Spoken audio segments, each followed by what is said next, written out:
Hi guys, welcome back to all of you a new video again. Guys, आज के इस video में आप सीखने वाले हैं सी के उच्चारण के नियम। तो सबसे पहले देखते हैं रूल नंबर 1। यदि किसी वर्ड में सी के बाद ई आई वाई हो तो सी को हम स प्रोनाउंस करते हैं। सी को कहीं पे क प्रोनाउंस करते हैं, कहीं पे इसको स प्रोनाउंस करते हैं और कहीं पे श यानी जो शलजम वाला श होता है वो श प्रोनाउंस करते हैं। तो सबसे पहले देखते हैं कि सी को हम स कहाँ पे प्रोनाउंस करते हैं। तो ये तो आपने समझ लिया कि सी के बाद अगर ई आई वाई इन 3 लेटर में से कोई भी लेटर अगर सी के बाद आ जाता है तो वहाँ पे आपको सी को सिंपली स प्रोनाउंस करना है। अब देखिए एग्जांपल देखते हैं। सर्कल, सर्कल में आप देख रहे हैं कि सी के बाद आई आ रहा है रूल के अकॉर्डिंग। तो यहाँ पे सी को हम स प्रोनाउंस करेंगे, आई का हो जाएगा अ, आर को यहाँ पे आधा र प्रोनाउंस करेंगे, सी का हो जाएगा क और एल का हो जाएगा ल। अब देखिए यहाँ पे सी को क प्रोनाउंस कर रहे हैं और यहाँ पे सी को स प्रोनाउंस कर रहे हैं। तो यहाँ पे सी के बाद आई आ रहा है और यहाँ पे सी के बाद एल आ रहा है, जो कि इस रूल को फॉलो नहीं कर रहा है। तो वहाँ पे आपको सी को क प्रोनाउंस करना है। तो देखिए हो जाएगा सर्कल, सर्कल मतलब होता है घेरा। अब देखिए उसी तरह से है राइस, राइस में भी सी के बाद ई आ रहा है, यानी कि यहाँ पे सी को हम सब प्रोनाउंस कर रहे हैं रूल के अकॉर्डिंग। यहाँ पे सी के बाद देखिए ई आ रहा है, तो यहाँ पे राइस का मतलब होता है चावल। उसी तरह से है आईसी, आईसी में देखिए सी के बाद वाई आ रहा है, इसलिए हम यहाँ पे सी को सब प्रोनाउंस करते हैं, यानी कि ई आई वाई तीनों लेटर में से कोई भी लेटर आ सकता है। आईसी का मतलब होता है बर्फीला। निस, निस मतलब होता है भतीजी, निस में भी देखिए सी के बाद ई आ रहा है। पीस, पीस में भी सी के बाद ई आ रहा है, पीस मतलब होता है टुकड़ा। तो ये तो आपने समझ लिया। चलिए अब देखते हैं नेक्स्ट रूल। इसके पिछले वीडियो में मैंने ए बी दोनों के उच्चारण के नियम के बारे में बता दिया है कि ए को हम किस तरह से प्रोनाउंस करते हैं और बी को किस तरह से प्रोनाउंस करते हैं। यदि वो वीडियो आपने नहीं देखा है तो ऊपर आई बटन पे क्लिक करके उस वीडियो को देख सकते हैं और बहुत ही आसानी से घर बैठे इंग्लिश पढ़ना, लिखना और बोलना सीख सकते हैं। आपको ए से लेकर जेड तक जितने लेटर होते हैं सभी के प्रोनाउंसिएशन के बारे में, यानी कि उच्चारण के नियम के बारे में स्टेप बाय स्टेप वीडियो मिलेगा। तो अभी सी नेक्स्ट वीडियो में आपको डी के उच्चारण के नियम बताया जाएगा। तो देखिए अब देखते हैं रूल नंबर 2। यदि किसी वर्ड में सी के बाद ई आई वाई ना हो तो वहाँ पे आपको सी को सिंपली क प्रोनाउंस करना है। रूल नंबर 1 में आपने क्या देखा कि सी के बाद अगर ई आई वाई आता है तो वहाँ पे सी को हम स प्रोनाउंस करते हैं, लेकिन आपको समझ जाना है कि अगर इन तीनों लेटर में से कोई लेटर ना हो तो वहाँ पे सी को आपको सिंपली क प्रोनाउंस करना है। ये बहुत ही आसान रूल है। तो देखिए अब देखते हैं एग्जाम्पल।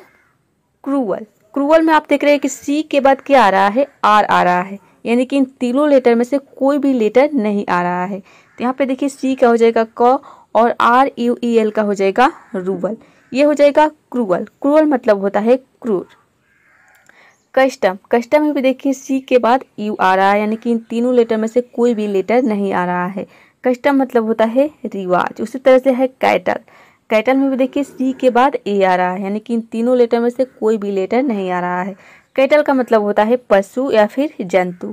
कर्स मतलब होता है कोसना, काव मतलब होता है गाय। इन सभी वर्ड में आप देख रहे हैं कि सी के बाद इन तीनों लेटर में से कोई भी लेटर नहीं आ रहा है।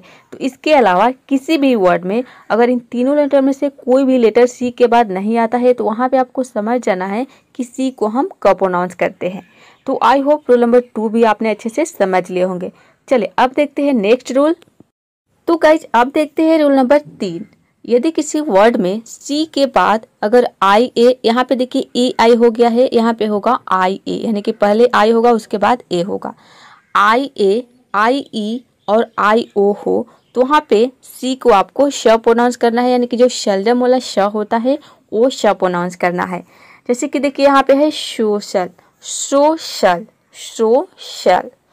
देखिए यहाँ पे एस का हो जाएगा स और ओ का होगा ओ, सी ए आई एल का हो जाएगा शल।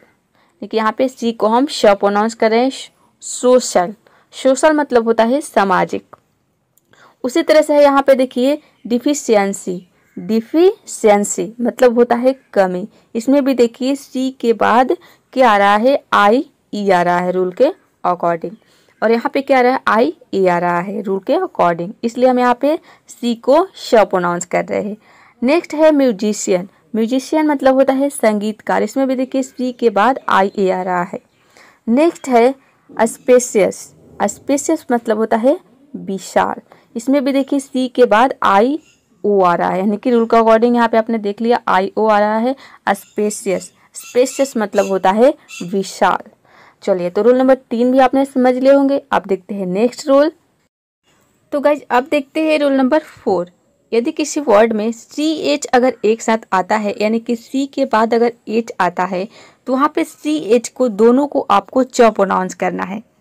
जैसे कि देखिए एग्जांपल है चेस्ट। चेस्ट में आप देख रहे हैं कि सी एच एक साथ आ रहा है। सी एच का हो जाएगा यहाँ पे च, और ई का होगा यहाँ पे ए, एस का हो जाएगा आधा श, और टी का हो जाएगा ट। यहाँ पे एस को हम आधा स क्यों प्रोनाउंस कर रहे हैं? क्योंकि जब भी दो कॉन्सोनेंट अगर एक साथ आता है तो वहाँ पे पहले कॉन्सोनेंट को हम आधा प्रोनाउंस करते हैं और दूसरे को पूरा प्रोनाउंस करते हैं। तो यहाँ पे देखिए एस और टी ये दोनों कॉन्सोनेंट है, इसलिए हम यहाँ पे एस को आधा सा प्रोनाउंस कर रहे हैं और टी को पूरा ट। ये होता है चेस्ट। चेस्ट मतलब होता है छाती। नेक्स्ट है चाइल्ड। चाइल्ड में भी देखिए सी एच एक साथ आ रहा है। चाइल्ड का मतलब होता है बच्चा। चिप, चिप मतलब होता है मुख्य। उसी तरह से यहाँ पे देखिए चेक। चेक मतलब होता है जांच करना। चेयर मतलब होता है कुर्सी। अब यहाँ पे देखिए किसी भी वर्ड के अंत में अगर आर आता है तो वहाँ पे आर या तो आप साइलेंट रख सकते हैं, यानी कि आर को आप या तो प्रोनाउंस ना करें, या फिर जब आप प्रोनाउंस करें तो इसको आधा प्रोनाउंस करें, यानी कि आधा र के साउंड में। इसलिए मैंने यहाँ पे देखिए कोस्ट में, आपने गूगल में भी सर्च किए होंगे तो देखे होंगे कि कोस्ट में आर दिया रहता है। इसका मतलब है कि यहाँ पे आर को आप कंपल्सरी है या तो प्रोनाउंस कर सकते हैं, या आप प्रोनाउंस करें तो आधा प्रोनाउंस करें, या फिर इसको अवॉइड भी कर सकते हैं, यानी कि इसको साइलेंट भी रख सकते हैं। दोनों तरह से इसका प्रोनाउंसिएशन सही होगा। चीयर, आप ये भी बोल सकते हैं चीयर। तो जब आप प्रोनाउंस करेंगे तो आर का साउंड अपने आप निकलेगा। चलिए अब देखते हैं नेक्स्ट रूल। तो गाइस नेक्स्ट रूल है, ये सबसे लास्ट रूल है, रूल नंबर 5। यदि किसी वर्ड में सी के एक साथ हो तो सी और के इन दोनों को मिलाकर हम क प्रोनाउंस करते हैं।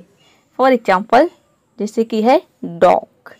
यहाँ पे देखिए डी का हो जाएगा ड, ऊ का होगा औ, और सी के का हो जाएगा क। ये हो जाएगा डॉग। डॉग मतलब होता है बंदर का। अब देखिए यहाँ पे ओ को हम कहीं पे ओ प्रोनाउंस करते हैं, कहीं पे इसको ओ प्रोनाउंस करते हैं, कहीं पे अ प्रोनाउंस करते हैं। तो ये भी आने वाली वीडियो में आपको बताया जाएगा कि ओ को हम कब कहाँ पे क्या प्रोनाउंस करते हैं।